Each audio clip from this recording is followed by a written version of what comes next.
সকাল বন্ধুরা, এই দেখো আমি আজকে খিচুড়ি বানাবো। এই যে পটল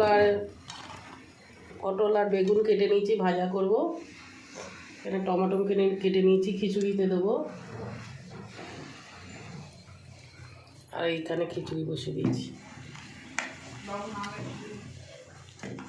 খিচুড়ির মধ্যে আলু দিয়েছি। তো বন্ধুরা, এখানে এই যে খিচুড়ি হচ্ছে, আর এখানে এটা সর্ষে, জিরে, শুকনো লঙ্কা,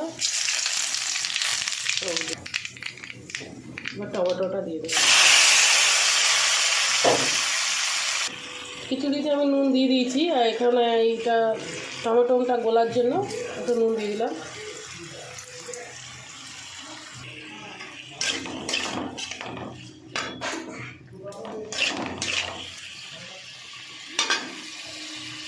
বন্ধুরা, এই যে মশলাটা দিয়ে দিয়েছি খিচুড়িতে, মিলিয়ে দেবো ভালো করে। এইখানে নুন হলুদ মাখিয়ে নিয়েছি সবজিতে, এবার ফ্রাই বসিয়ে দেবো।